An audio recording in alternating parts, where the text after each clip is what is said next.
I like to look at it as a transformation from one language to the other. I don't consider myself a professional translator. I'm a poet who happens to translate and have decided to continue translating because it's an interesting process for me.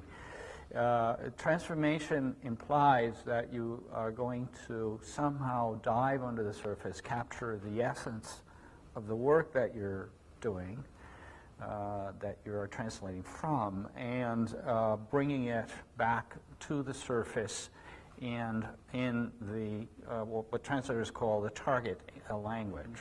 In our case, it was translating from Spanish, which is the source language, into English, the target language. So in many ways, it's a process of finding what are the root elements of the poems and trying to find ways that these roots will become plants, if you will, in English. Mm-hmm.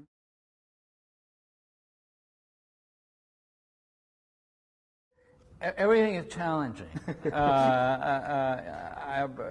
but I find it a necessary transition because I don't want to lose. It's almost like losing a language when you lose a genre, and so the constant fear for me, and the constant tension I'm involved with, is not losing whatever I have, but rather maintaining it, and if possible, enhancing it. So that's why I'm constantly switching from prose to poetry, back to poetry, with translation sprinkled in between, and that's why I switched from English to Spanish and Spanish to English. Mm-hmm.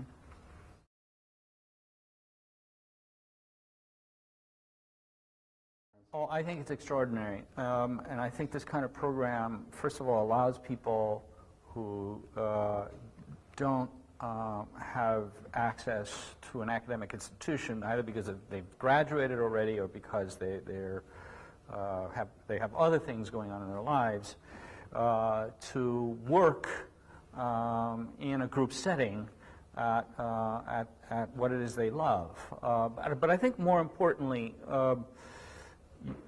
I think literature has to live outside academic settings.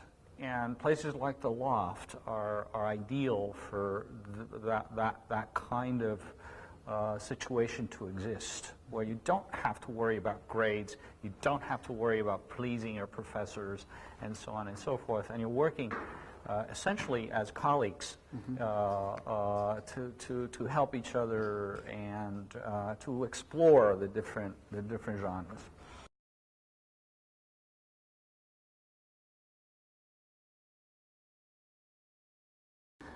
This poem is called Jersey Nights. It's a poem in 3 parts, 3 Jersey cities. Camden. Something secret raced down the street and left a smell behind. A rose in heaven, a cat long dead. Someone hung intestines from electric lines, nuzzled a gravestone, tasted the ashes of apple pies. I saw boys straddled on fences looking for manhood and women with eyes for pigeons. Their brains were full of knives, their hearts were full of feathers. In Camden, just under the wind, I heard the sighs of an old poet waking. He sensed the meaning of chimneys. He sang until the factories whimpered and the willows turned up their branches and the ruins turned to butterflies. Newark. Out of the marsh, out of the center of the functions of things, out of the arcing roadway and the roaring trucks, out of the drain pipe as the snow melts and purifies the dark, out of the itchy poets and the pest control deputies and the organized men lounging in their dream canoes and ladies in fur coats dripping with mustard. Out of the blue light of blindness, the city rises, gorged on best intentions, sucking the tit of the mother of dawn. Newark, a little laughter, a little light, a little beer on the stoop, a little jazz in the stairwell. Newark hoping for some rain, some flood left over, grateful for the work that fills the spaces between love, facing the spot where the sun rises, where the sea makes waves, where a girl sucking on a lollipop is looking down the boulevard. Trenton.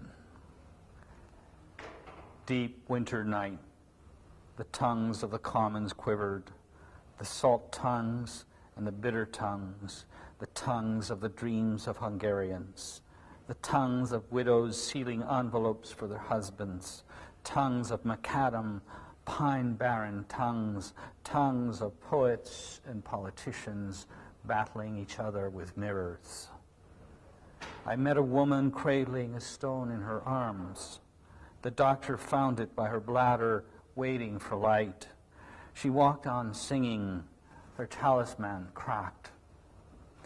When the snows come, they stay for days. When the snow falls, the night wounds heal. The highways point to states of concrete, waves, golden corn. Love, the nest under rushes by the ice-jammed river.